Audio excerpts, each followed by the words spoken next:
গতই 5ই August এক ফেসিবাদী সরকার পতনের পর দেশটির দায়ভার চলে যায় অন্তর্বর্তীকালীন সরকারের হাতে। অন্তর্বর্তীকালীন সরকারের এই 6 মাস পার হওয়ার পরে দেশের যে বর্তমান প্রেক্ষাপটে দেখা যাচ্ছে যে বিভিন্ন মানুষ বিভিন্ন দায় নিয়ে সচিবালয়, শাহবাগ এবং বিভিন্ন স্থানে তাদের দায় দাবি নিয়ে কর্মসূচি অনশন করে যাচ্ছেন। ইতিমধ্যে যারা সাধারণ মানুষ, রিক্সা চালক, চার দোকানদার এবং অতি সাধারণ যারা আছে তাদেরও কি দাবি আছে?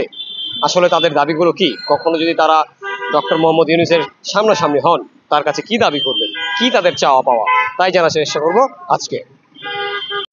আমরাও দেখলাম, বিএনপির আমরাও দেখলাম, তারপরে যাই আওয়ামী লীগের আমরাও দেখলাম।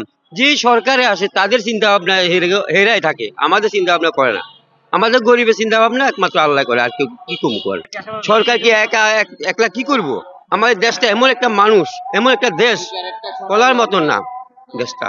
আর আমরা মোটামুটি সরকার 2-3টা দেখছি, আমাদের কাছে এর একটা ভালো লাগতেছে না। অন্য কোনো একটা সরকার আসুক, নতুন করে কাজ করুক, আমার মনে হয় এটা সবচেয়ে বেশি ভালো হইবে। সেটা যেই হোক, ছাত্র পক্ষ থেকে হোক বা বা অন্যান্য আরো তো দল আছে বাংলাদেশে, প্রায় 40টার উপরই নির্বাচনী দল। এখন যে সরকারে বর্তমান সরকার যে আছে, যে যানজট পড়তে আছে, এখন তো হে জায়গা মতো যাইতে পারে না যে যানজট ক্লিয়ার করবে। ওই পর্যন্ত আর যাইতে হইবে, তারপর যানজট দেখা যাবে যে কি হয়। তার কাছে আপনার চাওয়া কি থাকে, দাবি কি থাকে?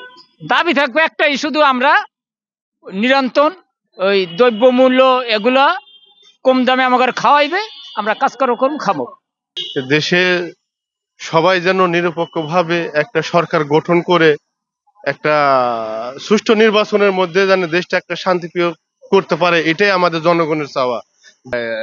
যে রাস্তাঘাট বন্ধ করে বা হইতেছে মানুষের দুর্ভোগ সৃষ্টি করে যে আপনার আন্দোলন করা, এটা আমরা সাধারণ মানুষ কখনো পক্ষপাত করি নাই। আগামী সরকার কিরকম চায়? জনগণের পক্ষে কাজ করবে, নিজের জন্য কাজ করবে? আগামী যে সরকার আসবে, নিশ্চয়ই তারা দেশ নিয়ে ভাববে বা দেশকে জনগণের স্বার্থে যে কাজটা হয় বা জনগণ নিয়ে যে কাজটা করবে, তাদেরকে আমরা তো সাপোর্ট করবো বা তাদেরকেই চাই আমরা।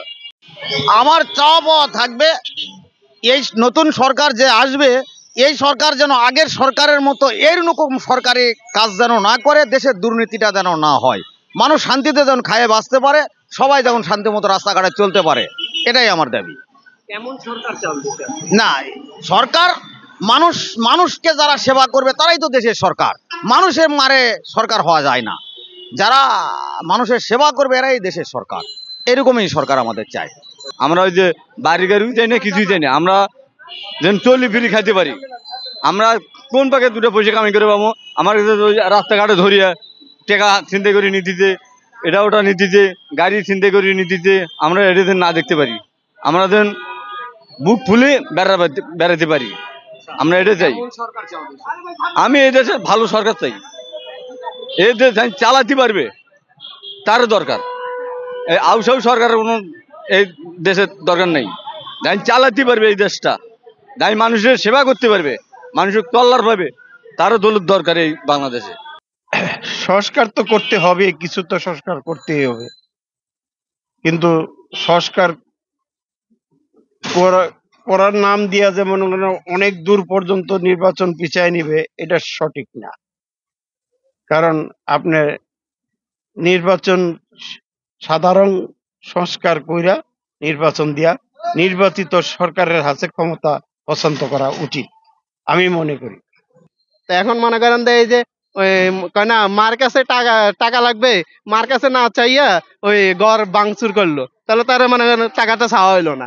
আর সরকারের লগে কথাবার্তা বললে সমাধান করবে, রাস্তা অবরোধ করে জনগণকে মানে হয়রানি করে, তো এতে লাভ কি? আপনার সমাধান করতে হবে। উনি তো বলছে যে আমাদের সাথে টেবিলে বসে আলোচনা করেন, সমাধান করেন, এটা হবে। আপনি জনগণকে ভোগান্তি দিলে লাভ কি? এইগুলো আর সরকার আপনার যোগ্যতা লোক, যেমন স্কুল কমিটির মধ্যে মূর্খ লোক বসায় রাখছে, তো সেই তো কিছু জানেই না, ছাত্রকে শিখাইবো কি?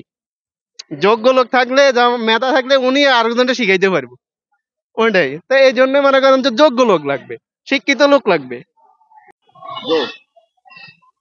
সাধারণ জনতার মতে কেউ কেউ বলছে সরকার পরিবর্তন দরকার, কেউ কেউ বলছে সংস্কার দরকার, আবার কেউ কেউ এমনটিও বলছেন যে গরিব মানুষের কোনো সরকার নেই, তাদের একমাত্র আছেন উপরওয়ালা। জামিল হোসেন জিতু, বিউটি বাংলা, ঢাকা।